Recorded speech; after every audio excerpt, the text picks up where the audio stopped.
Hey, welcome back. It is great to see you. This episode is going to be airing on December 24th, Christmas Eve. Hence the hat. I may be on duty later this evening. It's a time for family celebrations and peace and joy and goodwill to others. It's a special time, let's face it. So I wondered, what could we put together as an episode for Christmas Eve that would be timely and pertinent to a Christmas Eve episode, but also would have value throughout the year if another viewer stumbled on it in July or August? It struck me the most amazing, momentous, incredible human journey ever culminated on Christmas Eve, 56 years ago. That's probably a pretty good topic to discuss. It's a story that deserves to be told over and over and over again, because this adventure took the participation of tens of thousands, maybe 100,000 or more people all across the United States, plus three very smart,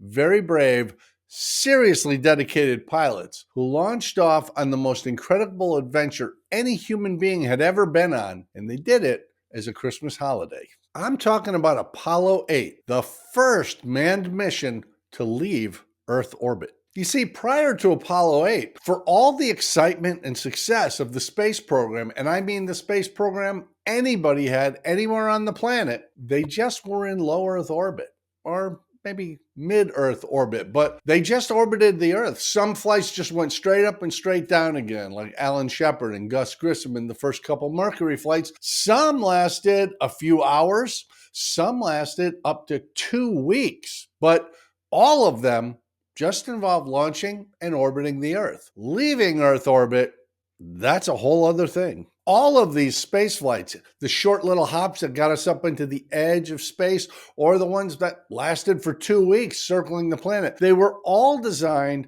to teach us the lessons we needed to know so that we could get men to the moon and bring them back safely. And it wasn't just for the pilots. It was for the engineers, the administrators, everybody involved. There are a lot of moving parts to this, and it took years to get it done. Apollo 8 was the first mission to even attempt manned flight to the moon, out of Earth orbit, leaving, hopefully, coming back again. The commander of Apollo 8 was Frank Borman, who was a U.S. Air Force pilot, actually flew on that 2-week Gemini mission, which was designed to find out, could humans survive in space for 2 weeks? Believe it or not, back then, that wasn't a known thing. Along with Borman on Gemini 7, that 2-week mission, was a fellow named Jim Lovell, a naval aviator who was also on Apollo 8. Later on, Jim Lovell would be the commander of Apollo 13, which was supposed to land on the moon, but it didn't quite work out that way. You might have seen the movie.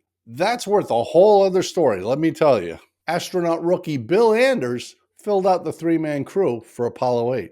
They launched on December 21st, 1968, in the morning. This was such a unique flight. Many people, including Frank Borman's wife Susan, were fairly convinced they weren't coming back again. There was a real concern on the part of some folks that they would launch off to the moon and things wouldn't work out and they just keep on going. There really is no way to turn the capsule around, reduce speed, and get up enough speed to get back to Earth with the reserves they've got on board. It's a pretty dicey thing, and it was planned by engineers with slide rules. Computers then, in 1968, aren't what computers are now. There was no AI. Computational potential of computers was significantly less than anybody would accept as reliable or reasonable or acceptable today. You see, part of the problem is on those orbital flights, you're over the Earth all the time. So you launch into orbit, and then when it's time to come home, you do a deorbit burn and you come back.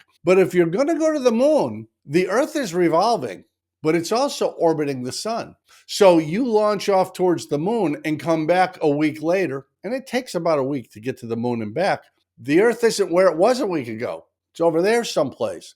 Navigation becomes a real issue. Of course, the same thing is true for the moon. You launch for the moon, you don't just point at the moon and track to it, because the moon is revolving around the Earth. So the Apollo 8 crew was launching to get to where the moon would be in 3 days. You have to be pretty careful in your planning on this because if you miss it by 1,000 miles or so, uh-oh. By the same token, if you miss it the other way and actually impact the moon, that's not great either. The Apollo 8 capsule approached the moon backwards. They actually couldn't see it as they were coming up on it.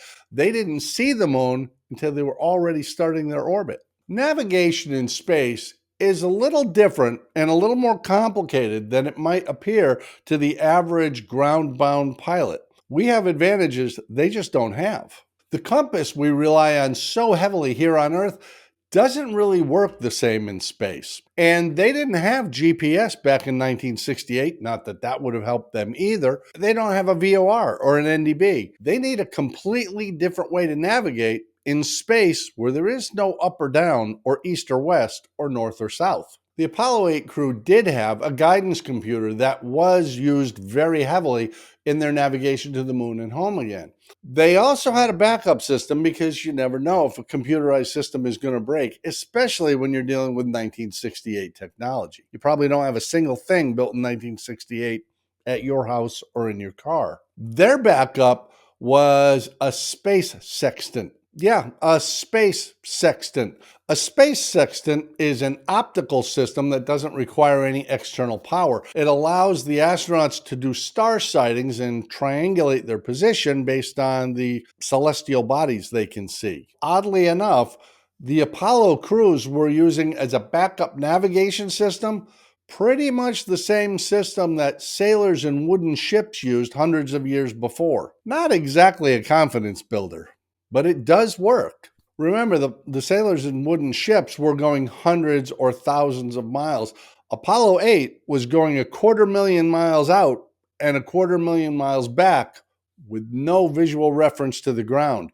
Talk about your seriously challenging instrument flight. It was on Christmas Eve, 1968, December 24th, 1968. 56 years ago tonight, Apollo 8 entered lunar orbit. The first human beings ever to navigate from Earth to a foreign celestial body and hopefully to come home again. For 10 orbits, the crew did experiments and took observations and reported back to Houston what they were seeing on the moon, what the topography looked like, including the backside of the moon, which is not always dark, no matter what Pink Floyd has to say about it. The crew did a live television broadcast from lunar orbit on Christmas Eve. Now, it wouldn't be acceptable by today's standards. It wasn't digital. It was an analog black and white picture. It looked horrible. I watched it. I remember. It was an amazing thing, though, because they were literally 250,000 miles away orbiting the moon as they did this broadcast. How popular was it? A quarter of the Earth's population watched it. 1 billion people watched that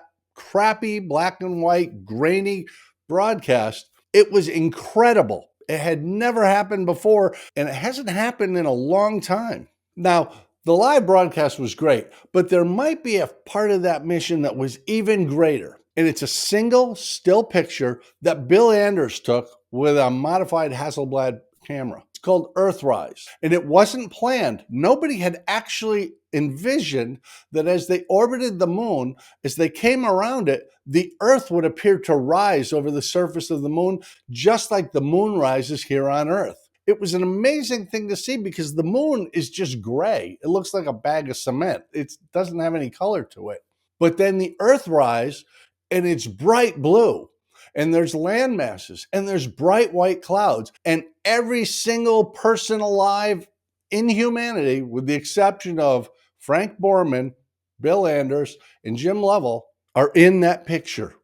Everyone, including me. It's an incredible thing. This is one of the most amazing photographs ever taken, and yes, flat earthers will dispute it to this day, but it was taken by a single man floating around in space in a tin can in the most inhospitable environment imaginable, and we cherish that picture today. Just something nobody foresaw, but it really puts humanity and the Earth in context. Of course, we didn't see Santa in his sleigh in that picture, and you might have thought you would, but it was about 11:15 in the morning, Houston, Texas time. So Santa and his crew were undoubtedly at the North Pole, loading up, getting ready to go. They had not actually launched yet. That would come later. And to the credit of the Apollo 8 crew, they did not try and zoom in and get that picture that night because, we got to deal with Santa. He does his thing in secret. We respect it. And that goes all the way to NASA. 1968, Christmas Eve, 1968, was the first time humanity went to the moon. It was an incredible time. And we did it 6 more times. And we're ramping up to do it again with the Artemis program. This is an exciting time to be alive, just as it was in 1968. But having said all of that, I'm fairly confident there's somebody watching this video who says, yes, but what does that have to do with general aviation? This channel is about education and motivation and inspiration, all pertaining to general aviation. What does Apollo 8 have to do with that? Awesome question. Bill Anders, one of the members of the crew in Apollo 8, got his first flight in an airplane in an open cockpit biplane out of a grass field in rural Texas when he was a little boy.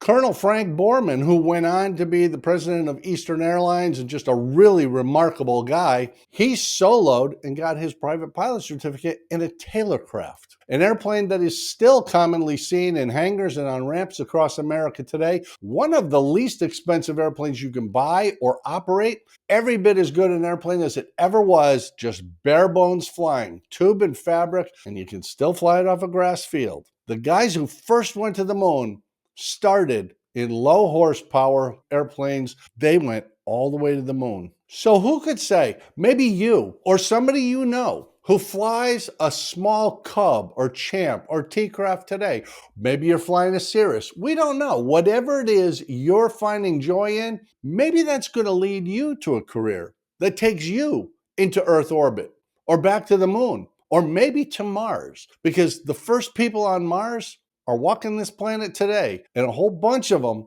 are flying general aviation aircraft. That's pretty remarkable. Remember, anything can happen.